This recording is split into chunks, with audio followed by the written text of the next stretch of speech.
दोस्तों, कैसे हैं आप सभी। एक बार फिर से मैं आशीष पांडे आप सभी को स्वागत करता हूं आपके अपने चैनल ट्रिक टॉक क्लासेस पे।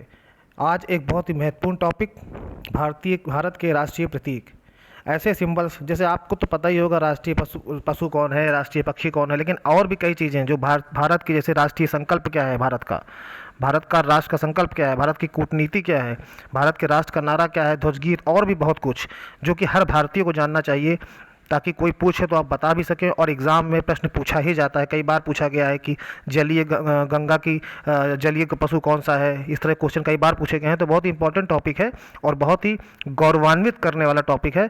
तो कैसे कैसे प्रतीक हैं और कैसे उनका इतिहास है, ये सारी डिटेल आपको भी दी जाएगी। पूरा वीडियो अंत तक देखिएगा, बहुत इंपॉर्टेंट टॉपिक है। राष्ट्रीय प्रतीक होता क्या है? राष्ट्रीय प्रतीक अर्थात भारत की राष्ट्रीय पहचान का आधार, ठीक है।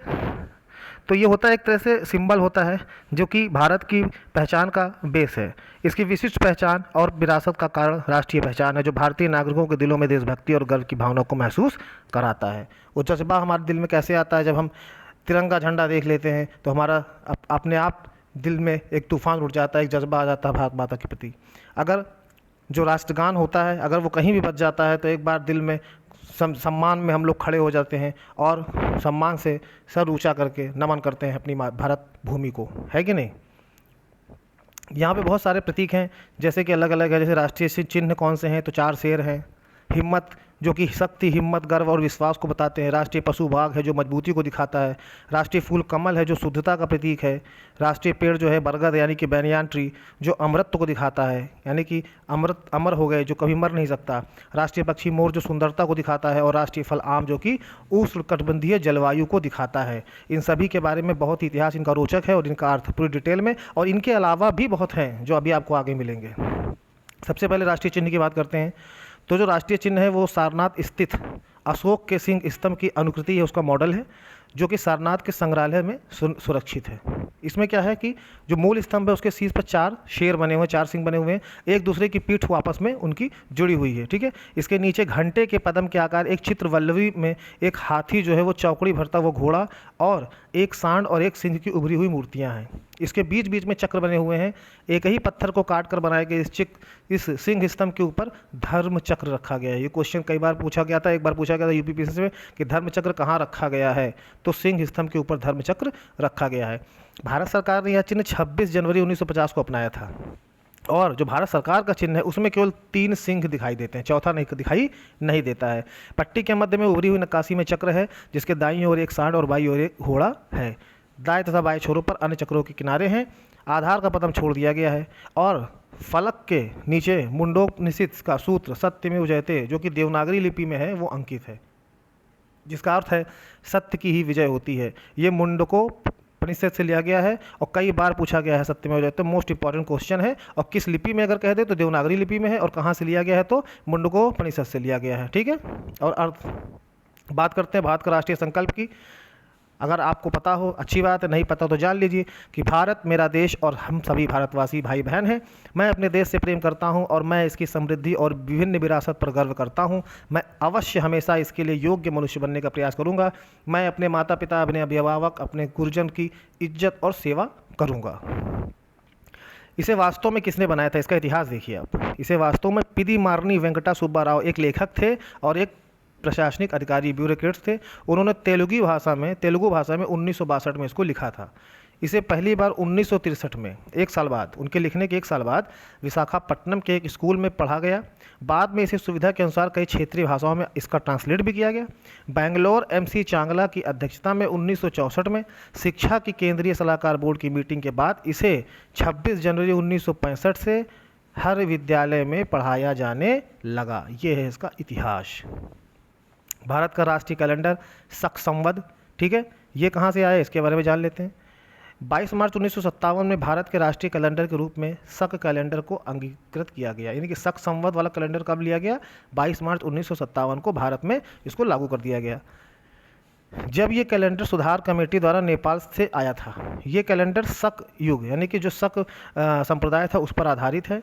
इस कैलेंडर की ज़्यादातर तारीख ग्रेगोरियन कैलेंडर तारीख से मिलती जुलती है। ग्रेगोरियन कैलेंडर तारीख से मिलती जुलती है।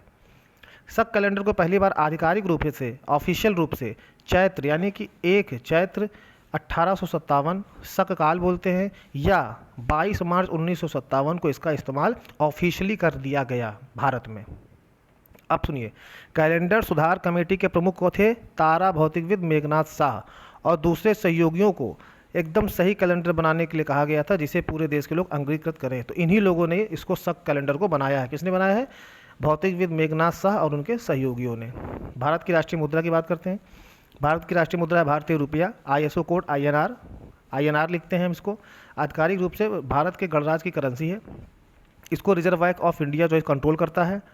आर जो है वो देवनागरी व्यंजन है, और लैटिन अक्षर आर से चिन्हित किया जाता है, जो 2010 में अपनाया गया था। ठीक है, 8 जुलाई 2011 को, जिस दिन भूपूर्व भारतीय कप्तान सौरव गांगुली का जन्मदिन भी मनाया जाता है, और मेरा भी है, तो 8 जुलाई 2011 को रुपए के चिन्ह के साथ भारत में सिक्कों की शुरुआत हुई थी। 8 जुलाई 2011 को भारत में सिक्कों की शुरुआत हुई रुपए के चिन्ह के साथ। और नकली करेंसी को, ये देखिए इंपॉर्टेंट क्वेश्चन है, ये अर्थव्यवस्था में पूछ सकता है कि नकली करेंसी के बारे में जागरूक करने के लिए RBI ने किस नाम से वेबसाइट शुरू की है? तो पैसा बोलता है नाम से एक वेबसाइट शुरू की है RBI ने, जिससे आप जो रुपया है कि नकली है या असली, उसकी आप पहचान कर सकते हैं। भारत के राष्ट्रीय पक्षी के बारे में बात करें तो सन 1963 में मोर को राष्ट्रीय पक्षी घोषित किया गया था। कब किया गया था? 1963 में। ठीक, ये भारत की संस्कृति और परंपरा का प्रतीक है, सुंदरता का प्रतीक है। ठीक है, हर आम व्यक्ति इस पक्षी से परिचित है, इसीलिए इसको जो है राष्ट्रीय पक्षी बनाया गया। और मोर किसी और देश का राष्ट्रीय पक्षी नहीं है, ये भी आप जान लीजिए, मोर किसी और देश का राष्ट्रीय पक्षी नहीं है। भारत के राष्ट्रीय पशु की बात कर लें तो शाही बंगाल बाघ, ठीक है, यानी प्राणी शास्त्रीय जूलॉजी में इसका नाम है पैंथेरा टिग्रिस। ठीक है, भारतीय उपमहाद्वीप में पाया जाने वाला एकमात्र सबसे बड़े मांसाहारी पशु के रूप में इसको स्वीकारा गया है, जान लीजिए, बाघ को। इसके शरीर पर चमकदार पीली पट्टी होती है। पूरी दुनिया में बाघों की आधी से ज़्यादा जनसंख्या केवल भारत में पाई जाती है, गर्व की बात है। अप्रैल 1973 में बाघों की सुरक्षा के लिए भारत सरकार ने प्रोजेक्ट टाइगर बनाया था। कई बार पूछा गया है क्वेश्चन, प्रोजेक्ट टाइगर कब शुरुआत किए गए थे? 1973 में। ठीक है, 23 टाइगर आरक्षित क्षेत्र बनाए गए हैं। बाघों की अधिकतम उम्र 20 साल की होती है। भारत का राष्ट्रीय फूल कमल का फूल, आगे की लाइन मैं नहीं बोलूँगा। कमल का फूल भारत का राष्ट्रीय फूल है। ठीक है, और बहुत ही अच्छा फूल है ये। इसको जो है क्या कहते हैं, वैदिक में जो है इसको जो है भगवान ब्रह्म और भगवान विष्णु का जो है लोग उसका बहुत ज़्यादा इस्तेमाल करते हैं और उनका प्रतीक माना जाता है। तो कमल जो है इसका जो है वास्तविक नाम है नीलुयम्बो न्यूसीफेरा। ये क्वेश्चन बन सकता है ना। पुराणों में भी प्राचीन समय से इसकी अलग प्रतिष्ठा है। इसका काम पूजा में भी होता है, धार्मिक अनुष्ठानों में भी होता है। राष्ट्रीय फल की बात करते हैं। राष्ट्रीय फल यानी आम, इसका वनस्पतिक नाम है मैंगीफेरा इंडिका। ठीक है, मैंगीफेरा इंडिका। ठीक, ये फलों का राजा है, 100 से ज़्यादा किस्म होती हैं इसकी। ठीक, इसके स्वाद को लेकर के अलेक्जेंडर और ह्यूनसांग द्वारा इसको पसंद किया गया था। ऐसा माना जाता है कि दरभंगा जो कि बिहार में है, उस समय महान मुगल सम्राट अकबर के द्वारा लगभग 1 लाख आम के पेड़ लखी बाग में लगाए गए थे, 1 लाख। और अंतर्राष्ट्रीय आम दिवस हर साल कहाँ आयोजित होता है? तो दिल्ली में आयोजित होता है। राष्ट्रीय खेल की बात कर लेते हैं। राष्ट्रीय खेल हॉकी है। 1928 से 1956 भारत के लिए एक सुनहरा गोल्डन टाइम था। इस समय भारत ने 6 लगातार जीते थे, जीत के साथ 8 ओलंपिक गोल्ड मेडल जीते थे। अभी हाल ही में जर्मनी को हरा करके भारत ने ओलंपिक में कांस्य पदक जीता है। इतिहास के सबसे सर्वश्रेष्ठ खिलाड़ी ध्यानचंद थे, मेजर ध्यानचंद थे। ठीक है, उन्हें अभी भी याद किया जाता है। राष्ट्रीय वृक्ष बरगद यानी कि बैनियान ट्री। ठीक है, अमरत्व का प्रतीक है ये। वनस्पति नाम इसका क्या है? फिकस बेंगालेंसिस को। ठीक है, ये अविनाशी पेड़ यानी कि जिसका विनाश ना हो सके, जो अमर हो, कभी मरे ही ना, उसी को अविनाशी कहते हैं। ये लंबी आयु और विशाल छाया के लिए प्रसिद्ध है। कहानियों में इसका बहुत बड़ा वर्णन किया गया है। राष्ट्रीय नदी की बात कर लें, सभी को पता है गंगा है राष्ट्रीय नदी, माँ गंगा।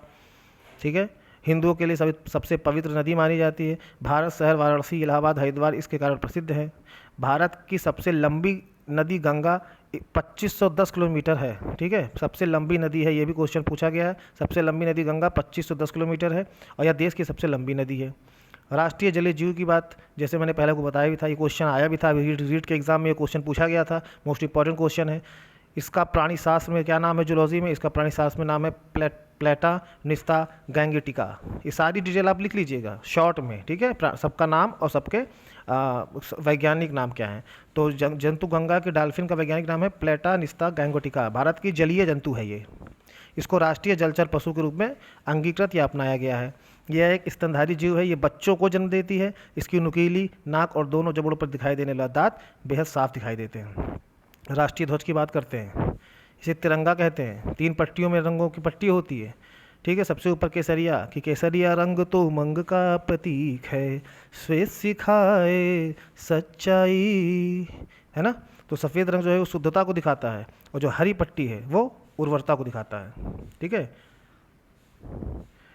बीच की सफ़ेद पट्टी में एक नौसैनिक नीला चक्र है, जिसे धर्म चक्र या कानून का पहिया कहते हैं। बहुत इंपॉर्टेंट है, अगर पूछ ले कि कानून का पहिया किसे कहते हैं तिरंगे में, तो वो नीले चक्र को कहते हैं, उसे धर्म चक्र भी कहते हैं। इसमें 24 तीलियाँ हैं, पता है। कई चीज़ें आपको इसमें पता होंगी, लेकिन ये वादा है मेरा, गारंटी है कि कई चीज़ें आपको नहीं पता होंगी, वो जानकारी आपको इस वीडियो में मिल रही होगी। अगर मिल रही होगी तो कमेंट करके ज़रूर बताइएगा। अब देखिए, इसको तैयार किसने किया गया था। ये स्वराज ध्वज के आधार पर पिंगाली वेंकैया द्वारा भारतीय राष्ट्रीय ध्वज को बनाया गया था। किसने बनाया था, पिंगाली वेंकैया ने। 22 जुलाई 1947 को एक मीटिंग में संवैधानिक सभा द्वारा भारत के प्रभुत्व के सरकारी ध्वज के रूप में आधिकारिक तौर पर भारत के राष्ट्रीय ध्वज के वर्तमान स्वरूप को स्वीकारा गया था। तो अगर पूछ ले कब स्वीकारा गया था, तो 22 जुलाई 1947 को। और बनाया किसने था, पिंगाली वेंकैया जी ने बनाया था। अब चलते चलते जो आपने जान लिया है उसके शॉर्ट फॉर्म, जो नहीं जाना उनको भी जान लेते हैं।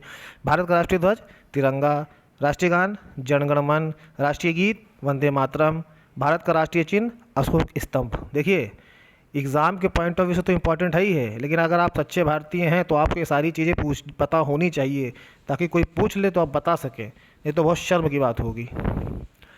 भारत का राष्ट्रीय पंचांग शक संवत, भारत का राष्ट्रीय वाक्य सत्यमेव जयते, कहाँ से लिया गया है, मुंडक से, और इसका मतलब क्या है, सत्य की विजय होती है। भारत की राष्ट्रीयता भारतीयता, भारत की राष्ट्रभाषा नहीं राजभाषा हिंदी, भारत की राष्ट्रीय लिपि देवनागरी लिपि।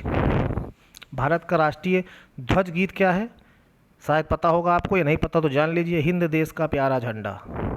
इसको आप गूगल पर डालिएगा, सर्च करिएगा और सुनिएगा, बहुत प्यारा गाना है। भारत का राष्ट्रीय ध्वज गीत है हिंद देश का प्यारा झंडा। भारत का राष्ट्रीय नारा, ये आपको पता है, नहीं पता है तो जान लीजिए, इसका नाम है श्रमेव जयते। वो तो सत्यमेव जयते है, ये श्रमेव जयते। भारत के राष्ट्रपिता है महात्मा गांधी। भारत की राष्ट्रीय विदेश नीति, ये भी आपको अगर नहीं पता है तो जान लीजिए, गुटनिरपेक्ष है, ठीक है। विदेश नीति गुटनिरपेक्ष है, यानी कि गुटबाजी नहीं करती भारत कभी गुटबाजी नहीं करता, हमेशा सत्य के साथ खड़ा रहता है। जो सही है उसका साथ दिया जाएगा, जो गलत है उसका विरोध किया जाएगा। यही है गुटनिरपेक्ष नीति। भारत का राष्ट्रीय पुरस्कार भारत रत्न, पता ही होगा आपको। उसके बाद राष्ट्रीय सूचना पत्र, अगर नहीं पता है भारत का राष्ट्रीय सूचना पत्र तो जान लीजिए, श्वेत पत्र, इसको गैजेट बोलते हैं इंग्लिश में। भारत का राष्ट्रीय वृक्ष बरगद यानी बैनियान ट्री, राष्ट्रीय मुद्रा रुपया, राष्ट्रीय नदी गंगा, राष्ट्रीय पक्षी मोर, राष्ट्रीय पशु बाघ, ये आपको बता दिए, इसका इतिहास भी बता दिए। राष्ट्रीय फूल कमल, राष्ट्रीय फल आम। भारत की राष्ट्रीय योजना अगर नहीं पता है तो जान लीजिए, पंचवर्षीय योजना है। इस पर मैं एक वीडियो लेकर के आऊँगा पंचवर्षीय योजना पे, बहुत ही धमाकेदार वीडियो। भारत का राष्ट्रीय खेल हॉकी। उसके बाद भारत की राष्ट्रीय मिठाई जलेबी। भारत के राष्ट्रीय पर्व की बात करें तो 26 जनवरी गणतंत्र दिवस, 15 अगस्त स्वतंत्रता दिवस और 2 अक्टूबर गांधी जयंती। भारत का राष्ट्रीय पकवान खिचड़ी। जो बच्चे तैयारी कर रहे हैं इलाहाबाद में या कहीं पर भी, वो खिचड़ी और तहड़ी तो उनका राष्ट्रीय भोजन हो ही गया है, ठीक है, क्योंकि बेचारे अकेले क्या बनाएं। तो उम्मीद है आपको ये वीडियो अच्छा लगा होगा। आपके क्वेश्चन एग्जाम में भी फंस सकते हैं इससे, और एक भारतीय होने के नाते इस वीडियो को देखे हो, अच्छा लगा हो तो शेयर जरूर कर दीजिएगा, ताकि दूसरे भारतीयों को भी, आपके भाई बंधुओं को पता चल सके अपने भारत देश की गरिमा, इतिहास और उनके प्रतीकों के बारे में। ठीक है, मिलते हैं नेक्स्ट वीडियो में, तब तक के लिए जय हिंद जय भारत।